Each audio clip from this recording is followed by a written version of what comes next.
A new chapter in the global trade war could be just days away as the Trump administration prepares new tariffs. So what could they mean for South Korea? Do stay with us.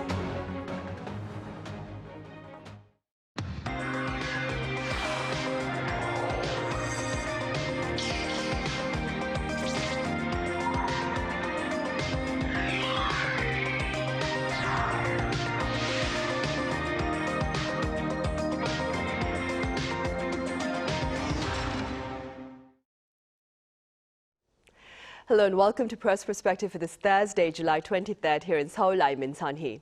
Trade tensions are back as the US prepares its next tariff move. So what does this mean for export-driven economies like South Korea? To answer this question and more, I have independent journalist Kelly here in the studio. Kelly, welcome back. Hi, happy to be here. I also have Fabian with German news agency DPA with us. Fabian, it's great to have you here. Happy to be here. Right, Kelly, the tariff clock, if you will, it's reportedly ticking as one set of US tariff measures expires this week and another set of tariffs is slated to take its place. Could you explain this reality for us? Yeah, I'll try to keep this really simple. So in the US, we have something called the Trade Act of 1974. In Trump's first time around as president, he leveraged this act to, ratchet up tariffs on several countries. So this time around, during his second presidency, he did that again. Back in February, the Supreme Court ruled that he actually cannot do that, essentially reversing his tariff regime, which has been quite severe this time around. And so hours after they did that, back in February, Trump leveraged a section called Section 122 of that Trade Act that basically says he can enact a 10%, what he called global tariff on most of America's trade partners and countries dealing with the United States for 150 days. And so now we're basically running up on those 150 days coming to an end. I think it might be ending tomorrow, Korea time. So, it's coming very soon. And so what's happening is a lot of countries around the world, including South Korea, are bracing themselves for some kind of surprise. And in this export-driven economy, that's a real concern. So what we saw last time around was Trump leverage, I think it's Section 301 of the same act. This section basically says if you find that the U.S., or any country rather, not the U.S., is doing something that is not following, generally good recognized trade practices, such as the use of forced labor, or is doing something against the interests of the U.S. unfairly, that you can enact some kind of retaliatory tariffs. So the U.S. commissioned an investigation a while back, basically saying, can we find examples of forced labor or bad trade practices in virtually all of our trade partners, and use that as a justification to bring about these tariffs in another way, since the Supreme Court shut down his first tariff regime. And of course, that body found that, most trade partners are guilty of some kind of trade practice that is not savory. So I think with South Korea has been accused of overproduction.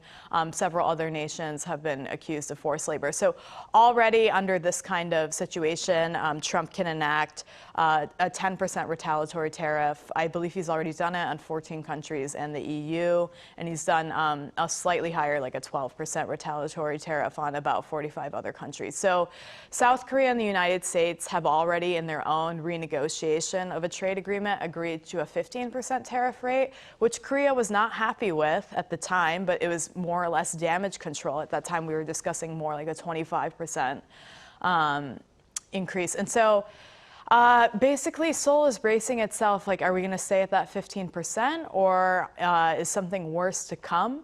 Obviously, that would have a major chilling effect on its economy in a time where economic growth is already a concern. And as an American, I mean, the U.S. economy, there's a lot of concerns about the cost of living, the cost of food. Several economists have argued that the current conditions are already similar to that leading up to the Great Depression. So we're all just holding our breath and seeing what happens here and what the effects of that really would be. Right, indeed. Fabian, for the sake of perspective, could you tell us a bit about the tariff fate that your country, Germany, faces under Section 301?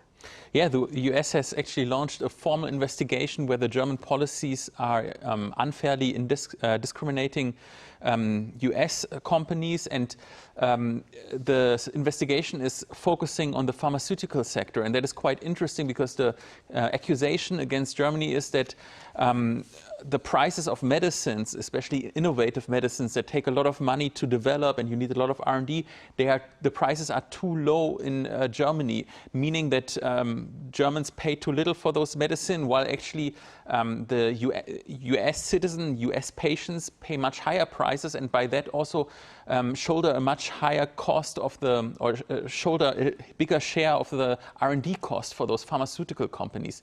And that is supposedly unfair. So, I mean, the judgment is still out, but why is that an interesting case? I mean, the German health system is under a lot of financial pressure, as are many other health systems. So one of the reform plans by the German government right now is to regulate medicine prices even more, basically give pressure to the companies to sell the medicine at even lower prices. And of course, the US side thinks that's unfair. But I mean, at the core of this issue is basically how you treat the health system. Is it only a matter of economic, or is it a question of also national sovereignty? I mean, from the German perspective, it should be debated by the own government, namely by Berlin, to say, okay, we don't want to treat medicine only by market mechanisms, but we want to make sure that everyone can afford them. And the question you could also pose is, why do US patients have to pay such high prices? Couldn't the US government maybe also take a bigger share of the costs? And that is really, I mean, both sides here have an argument, but what I find really concerning is that the section 301 that has been mostly used against adversaries, like against China, for example, that is, from Washington's point of view, a competitor and sometimes an adversary, and it was used for IP theft, for forced labor, for unfair subsidies, those kind of things. But now it's used against an US ally, namely Germany, and it's focusing on the pharmaceutical sector, on the health system. And of course, this will have effect not only on Germany, but it could also hit South Korea, could hit many other countries, because the criticism that the US government is raising against the German health system would match also many other countries. Right, indeed. And that being said, Kelly, could you tell us a bit more about the fate that South Korea faces under Section 301? And what has been the government's response here? Well, if you look at how South Korea has dealt with Trump on trade over the last 10 years, it appears that President Lee is really falling in line with kind of playing it cool and keeping most of that discussion behind the curtain, so to speak. So, I mean, South Korea is at risk of seeing a higher than 15% tariff rate, which is already worse than what we were dealing with in previous administrations here. You know, the USTR basically accused or concluded that South Korea is guilty of overproduction, which is a poor trade practice, as well as, you know, importing, whether it's through bad vetting or on purpose, goods that may have used forced labor to produce them, right? So you're looking at an additional maybe like 10 to 12%. And the issue here is that South Korea already agreed to invest billions of dollars in the United States to sweeten up its trade deal with the U.S. And so it was kind of like this give and take of, you know, keep our tariff rate at 15%. We will launch all these expensive investments in the United States and strengthen our partnership that way. And it's a question of whether or not that agreement still stands or it's about to get worse. And South Korea was basically forced into an agreement that they now no longer advantages them, right? So, you know, back in the day, I used to write for Bloomberg Industry, and I looked at these things more closely. I remember when the U.S. and South Korea were first renegotiating the U.S.-Korea Free Trade Agreement under Trump's first term. Trump had all of this bluster and was speaking really strongly about South Korea. South Korea was more measured and quiet in the public eye. But essentially, they did such a good job at renegotiating that agreement for Seoul that almost nothing changed at all. And Trump was able to emerge, making it look like, you know, he had renegotiated something that was really advantageous to the United States, when in reality the changes were very small. So Seoul got to keep the substance, Washington got to save face, right? So there's a question of whether or not that can happen again. And it certainly seems like that's South Korea's play. They want to deal with this quietly behind closed doors, try to get a deal that benefits them. And their industry minister actually just left, I believe, yesterday for Washington. And of course, the way that they're discussing this publicly is, oh, we're going to Washington to talk about, you know, our investment deals that we agreed upon. But really, I think a lot of this is to do damage control behind the scenes in light of these announcements that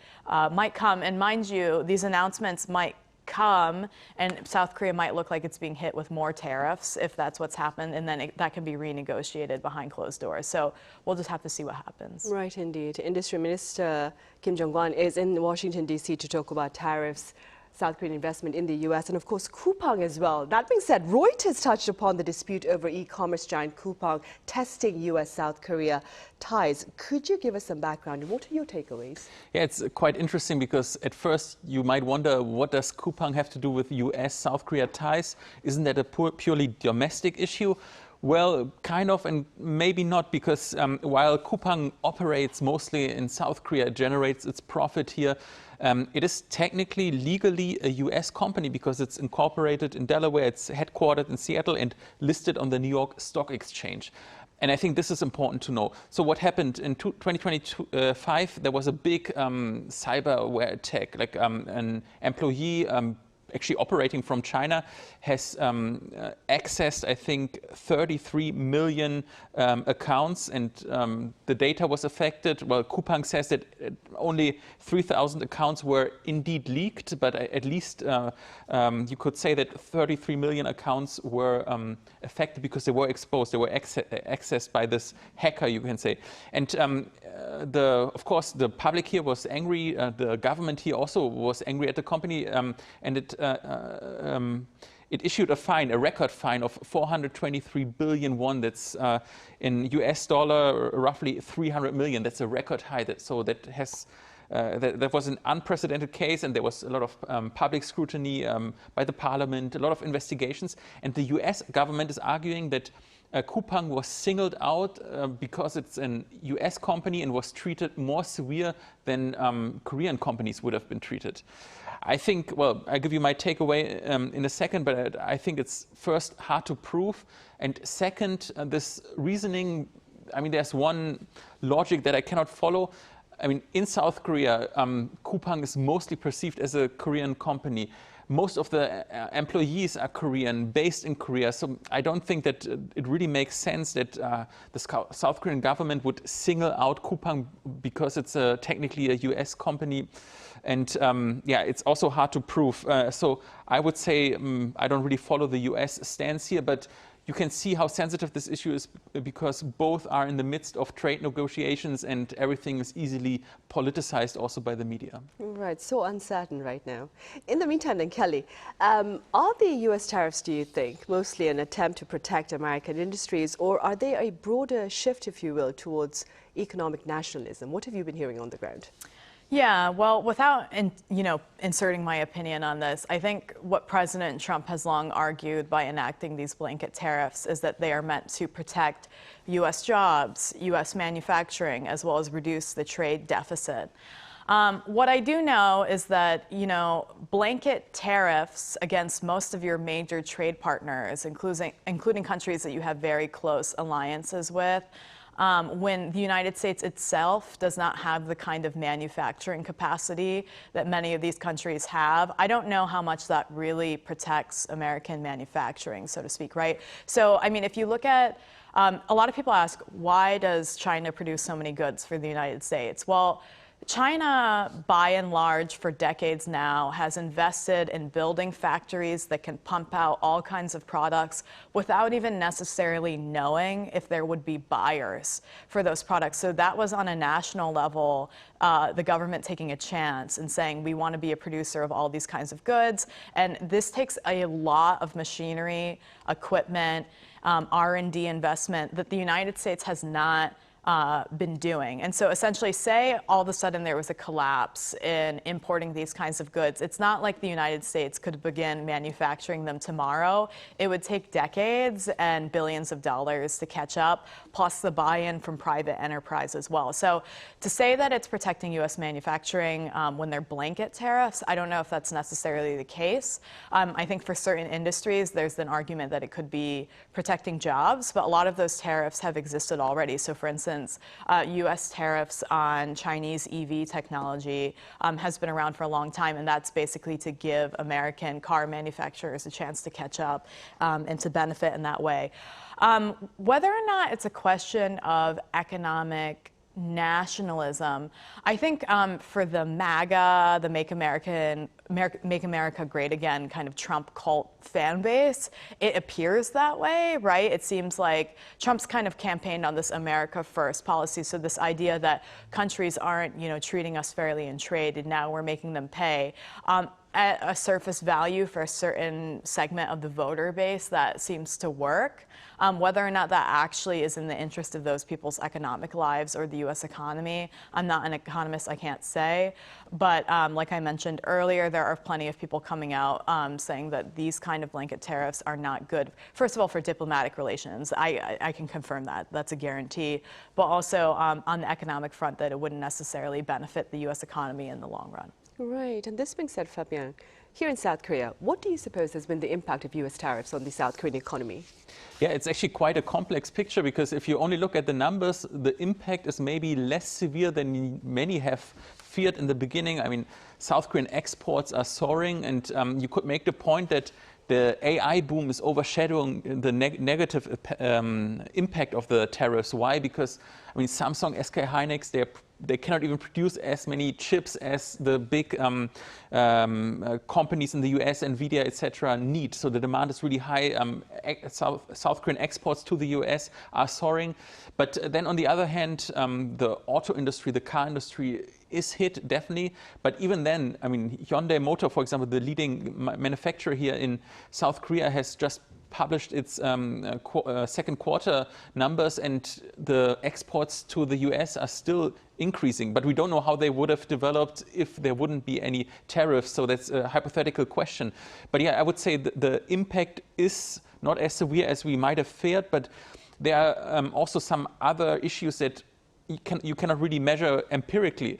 I think public trust has been eroded. I mean, I think how people in South Korea think about the US has changed. I mean, they still believe in the US as an important ally, and I think this is so fundamental that it will not change tomorrow. But I think what made the US so successful in the past is that they have built up a system of allies in Europe, here in the Indo-Pacific, in East Asia, and South Korea has been kind of a role model ally for the US.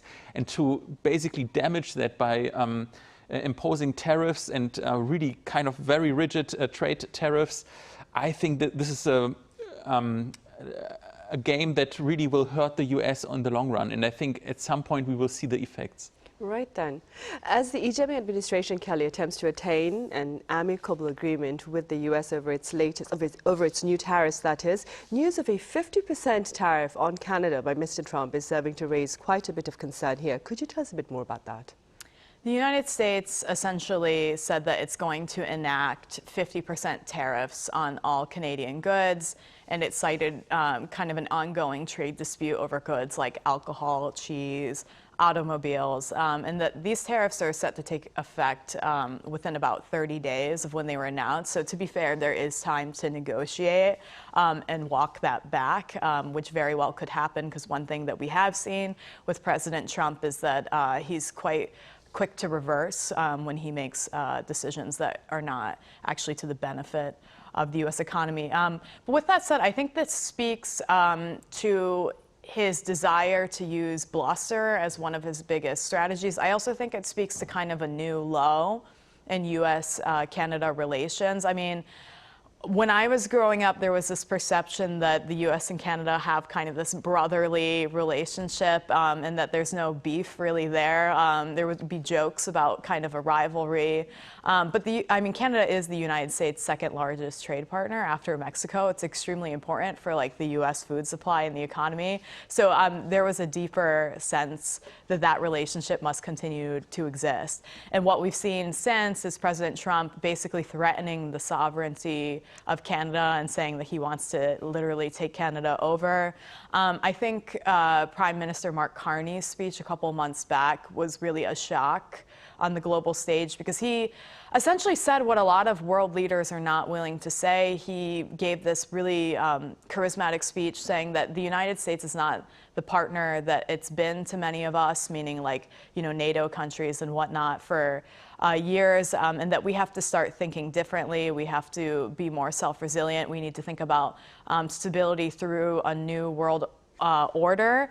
Some analysts even thought that he might be implying that closer partnerships with China might be the way to go. And we've seen obviously Canada investing a lot in its own navy and kind of boosting its own defense capabilities. So it's weird. It's like this is kind of a trade dispute, but it speaks to a larger issue about the state of relations. I think much of that provocation has actually been coming one way from the United States directed towards Canada, and Canada has been quite measured in its response. I mean, some Canadian politicians have threatened to meet those tariffs with similar retaliatory tariffs, but is it economically in the United States' interest to enact 50% tariffs on its second largest trade partner? I think we would be hard-pressed to find a politician or an economist that would say that that is a good thing if it's going to be a long-term solution and not something that's meant to kind of just coax Canada to give the U.S. better benefits at the negotiation table. Right. I remember the speech you mentioned. I remember him saying nostalgia is no longer a policy for world leaders. Fabian, how do you evaluate efforts of U.S. allies like, of course, South Korea and Germany in balancing their security ties with the U.S. against their trade interests? Well, I will make a brief, the historic experience of South Korea has been for centuries that it's a relatively small country that has to maneuver among very big neighbors and world powers. And now it shows again that, South Korea can be flexible, it diversifies, it, does a lot of things to counter off the worsening trade threats by the US. But on the other hand, Germany tries basically the same strategy. But really, when it comes down to deciding who is an ally or not, South Korea, the security depends to a large degree on the US, the same for Germany. And I think that is fundamentally basically that, the two sides need each other, and I think they still remain allies. But on the other hand, in terms of trade and also politics, they have to find their own ways and diversify. Right, indeed. All right, Fabian, I'm afraid that's all the time we have. Thank you so much for your time and your thoughts. Kelly, thank you very much for your insights. Thank you. Right, trade talks are bound to continue as new U.S. tariff measures take shape, and their broader economic and diplomatic implications will remain closely watched. Thank you for being with us.